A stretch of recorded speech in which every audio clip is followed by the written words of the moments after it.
Good evening and welcome to 365 Days of Amazing Stories with Theo Mayer. Here we are on day 287, and I'm continuing the story of Tiidu the Piper. I remember that Tiidu was on Kunga, and he had re-met the old man that had told him that he should make his living playing pipes.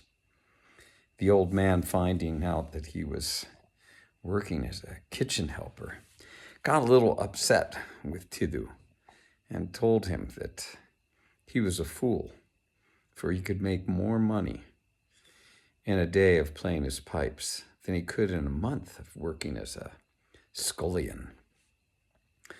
So the old man said, "Look, sit next to me under this tree and play your pipes, and you'll see that in a short amount of time, people will be flocking around listening, and you will make a lot of money."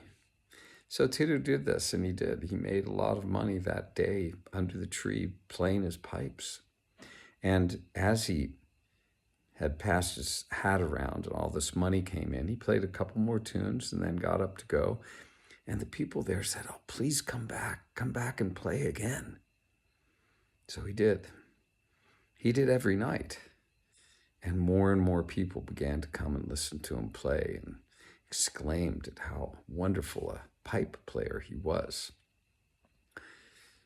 In the evenings after it gotten dark, sometimes he would go to one of the taverns, and the tavern owners would always ask him to play, because if he did play, people would stay and eat and drink. Very soon, Tiidu was being invited to play at all sorts of ceremonies and occasions. The old man had told him, "Do not ask for a fixed price, but let them pay you whatever they think your time and your playing is worth. You will make far more money this way," he said. Tiidu did so, and day after day, week after week, month after month, and year after year, Tiidu became very, very wealthy. His pipes, which were plated in silver, he plated now in gold.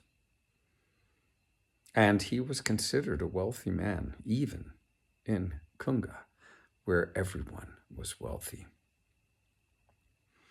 Now, it seemed his mind turned once more in a direction that he had not really expected. He thought of his family. He remembered them, that, well, he hadn't seen them for a long time, nor he had been home, and he thought, I should go home and see how everyone is doing. This time, I will not have to seek passage in the hold of some boat. This time, I could hire a boat solely for myself if I wished. So he packed his treasures up, and he placed them on board the first vessel that was heading toward his home country. With his possessions, his gold, his wealth, safely stowed away, he got onto the ship with a light heart, and off they sailed. At first, the wind was fair, then brisk, but brisk freshened into a gale after a couple of days of sailing. The ship was tossed about this way and that, and the captain and the crew feared that the ship might be lost unless they stayed far out at sea, which they attempted to do, running before the wind as best they could. In the dark of night, the ship crashed against a rock and began to fill with water. The captain called for all hands to abandon ship,